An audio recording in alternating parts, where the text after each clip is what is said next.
Hello, I'm Bennett Connolly, and I will be running the interview on my grandma Gladys Bertsch.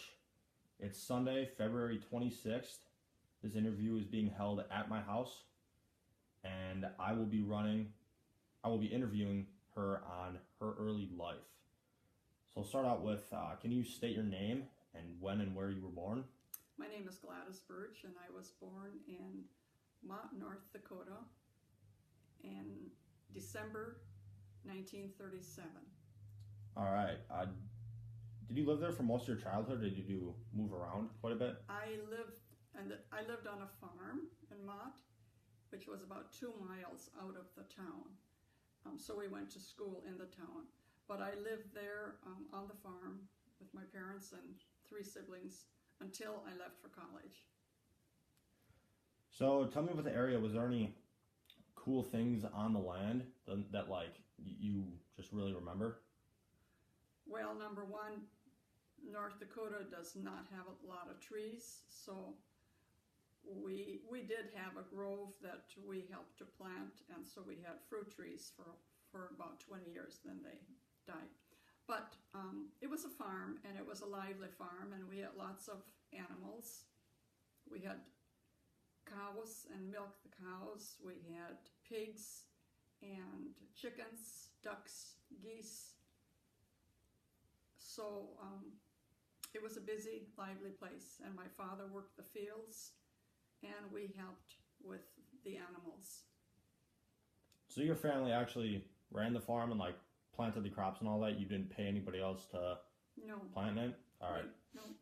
So did your dad have lots of machines to harvest the items that you planted? Yes, he did. He obviously had plows and drills, which planted the seed, and a binder, which would cut the grain when it was ready to be put into sheaves.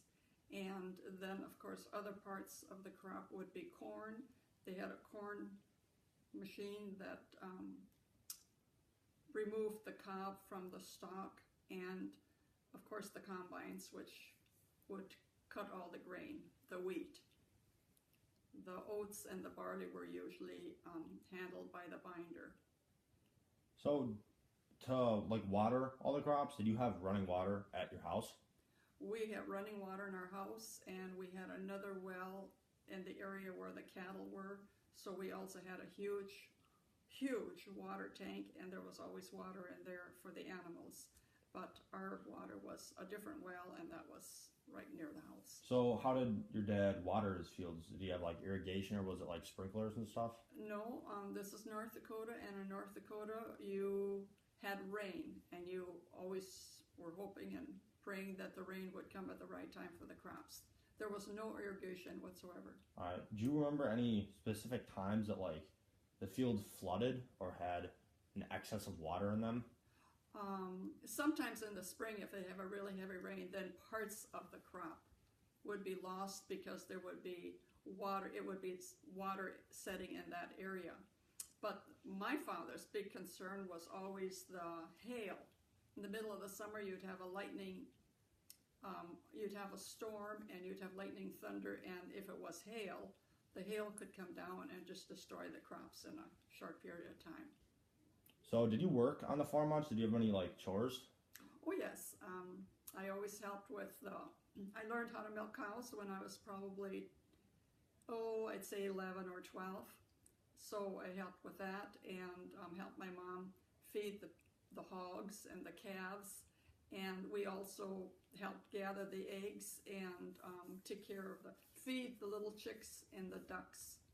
So it was everybody in the family really helped along. Yeah. What was your mother's role on the farm? What did she do? My mother, needless to say, excuse me, she took care of the house and taught us how to help her. But she was one of the best milkers in the family. So she did a lot of the milking and feeding the pigs and the chickens and the geese, and they'd actually, the geese in the spring would lay eggs, and so she would put the eggs under the female goose, and the goose would incubate them, and then of course they would eventually hatch, and that's how we would get our geese, and that's how we did it with the ducks also. So it was quite involved.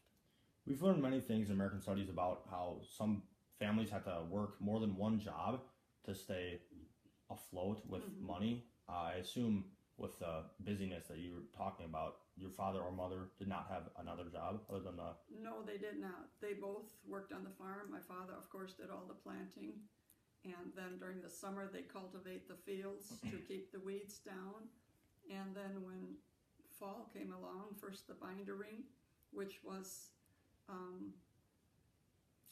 as I said, to do sheaves, and then the sheaves would be combined so that was barley and oats for the chickens and the pigs, and then later on it was the wheat, which we would sell.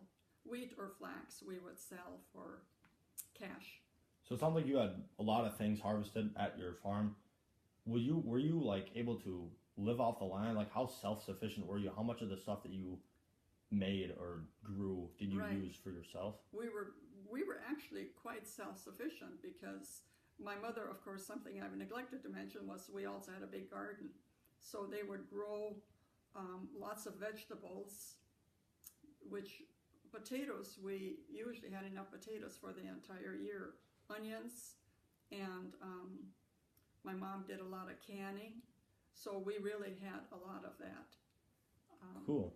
That we were able to grow. And of course we had our own milk and cream. Yeah. Having the cows. So did you have any siblings? Excuse me? Did you have any siblings? Yes, I have 2 sisters and a brother, and we all, and I will mention when my brother went into the Army, then my sister and I had to run the tractor or do whatever my father needed an extra hand for. So they had mostly similar jobs as the ones that you've already explained. Yes. Did you? Mm-hmm. And did you enjoy living on a farm back then? It's the only life I knew, so it was all right. Yeah. We liked the animals. What was your favorite part about living on a farm? Like, did you have anything that you just remember as fun? Just fun times back then? Yes, we kids would, when it was snowy in the wintertime, we would go sledding in our own area. We had hills that we would be able to sled down on. And it was the 4 of us, 4 siblings, and we had fun just playing amongst ourselves, because we were too far from other people's kids, so we had to just create our own activities, and that was fun. Mm-hmm. We loved it. How close is the closest town to you? It was about 2 miles, and I will say when it was wintry and lots of snow, my brother and I were the older ones, so we had to walk to school. Oh, wow. And that was yeah. That was quite a trip. How big was the farm, or the town, excuse me? Was it a big town? I would say it was about 2,000. So how often did you have to go in there for just anything? Did you have to go in there much to... Normally during the year, my mom would go grocery shopping and whatever other shopping once a week. When we were snowbound, my father, and if they needed something for the house food or whatever, or medicine, then he would take the tractor and he would drive to Mott on the tractor. And he'd also pick up the mail because when it was very snowy and lots of close roads, then the mailman wasn't delivering our mail either. Yeah, so you said you had to walk to school a few times. Mm-hmm. How did you usually get to school when you didn't have to walk? When we didn't have to walk, there was a bus that picked us up. Oh, there was? All right. Mm-hmm. Do you remember the first movie theater that came to your town? Did you have any recognition of a movie theater entering your town? Because we talked about how movies were a large leisure activity. Going to a movie was a big treat, and for me it was really a big treat because I had an uncle who wasn't married and didn't have any kids, so anytime he wanted to go to the movie he'd come out and get me and I would go with him. Yeah. So I got to see a lot of movies. So you went quite a bit then with your Yes. uncle? Hmm. And do you remember any of the movies by any chance? Well, not any particular one, but it was my uncle loved the musicals and all the dancing and the singing. He loved those types of movies, which were really popular when I was young. Yeah, so kind of staying on the same track of like going out to the town. Did you go out to dinner much in the town? Like nowadays, people go out to dinner